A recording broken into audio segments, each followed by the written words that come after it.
The White House reportedly sending 5 million barrels of our reserve oil that you pay for with your taxpayer dollars to Europe and Asia.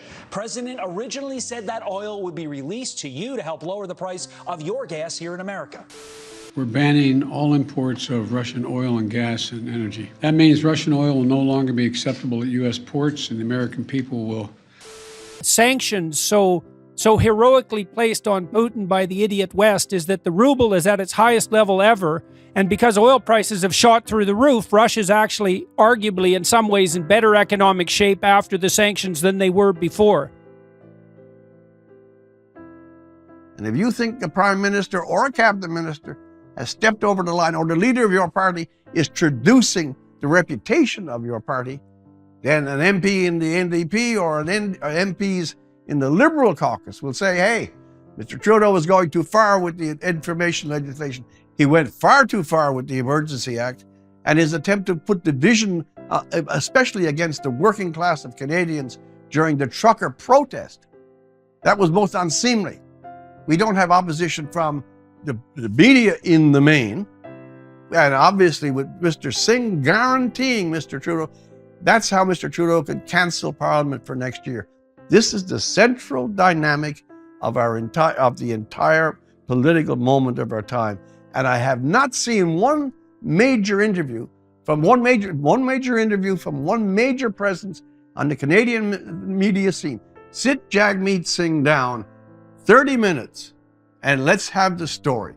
You have not seen it. Yeah, well, that's unbelievable. And, well, maybe it's partly the fragmentation of Parliament, and so all the MPs feel isolated. And then I know from talking to Conservative MPs who didn't exactly distinguish themselves in terms of their courage over the last 4 years either, that as individuals, they're all terrified of being isolated and mobbed. And the fact that Parliament is fragmented and that the media, and the new media for that matter, is more than capable and willing to mob, we could use the former Attorney General as case in point, means that people on the MP side, the backbenchers, are cowed in a way that I think is unparalleled. So let's turn, Rex, because it's very difficult to cover all the scandals, and we haven't even touched on another one that's major beyond belief, which is that Trudeau has run up more debt in his short time in office than every single prime minister in Canada managed in total since the founding of the state. And the consequence of that has been an incredible inflation, asset inflation, especially in the housing market, and an unparalleled level of inflation. And you can add to that the consequences of his idiot energy policies, which have emboldened Putin and which have also produced an unparalleled increase in energy prices across Canada. And so we're also, and then that's not enough. That's not enough. No. So in the past year, I have tried to buy, for what it's worth, a new car, a couple of small boats, just fun boats. And I know that's a luxury item. But that's not the point. A snowmobile. I've tried to make a vinyl record, and I've tried to get Penguin Random House to put out a double edition of my book. Penguin couldn't do it because there's a cardboard and paper shortage.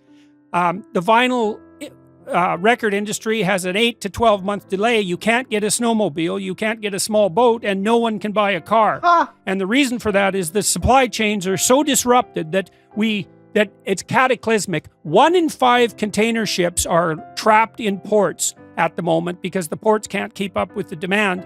We have no idea how badly fragmented the supply chains are, and that's going to produce a catastrophic outcome, especially come fall, because we're going to have a very difficult time moving enough food around the world, to say nothing of enough goods. And so we have a massive debt. We have an inflation that's starting to get out of control. We have a housing bubble that's no joke. And we have supply chain disruptions, the magnitude of which have never been seen before, at least not in the last 30 years, and that pose a threat to the integrity of the entire world economic system. And so that also seems to be a bit of a problem that Trudeau has had a major hand in producing. And that's along with his stated disinterest in financial matters, because he said that explicitly. He has no real interest in economic matters. You'd never guess that. In 2015, he said, and I can almost quote, "I'm looking you straight in the eye now, and I'm speaking to you honestly, as I always do. This is when he was going to have $10 billion deficits per year. That by 2019, we're going to stay focused on growing the economy in responsible, meaningful ways that helps Canadians. And we've also committed to be open and transparent. Now again, pre-COVID, we can understand spending of a considerable magnitude beyond any promise during the regime of COVID. But the extent to which this government wildly, and we never did see, because again, he was operating from the cottage. He was walking down the steps of the Rideau Hall cottage rather than going to Parliament, all alone in a little covey of media people under a canvas tent. And he was throwing out billions this way and billions that way. If you do not think that the billions upon billions upon billions that were flushed out without scrutiny, the Auditor General did not have adequate means to survey them, and he said that, and he asked for other people. We're going to have a harvest of scandals in years to come, but that's not the main point. It's the point that you're making, that the spending levels of debt and deficit were well over $1 trillion. And the Bank of Canada has already jacked up the interest rate twice. I talked to a financial man just yesterday. It's going to be worse and worse and worse.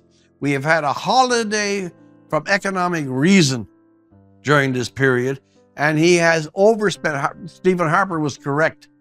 The spending during COVID may have been necessary, but this was overkill. I would say overkill with magnitude, and it was not governed. They're even now trying to get back CERB payments from 1 million Canadians.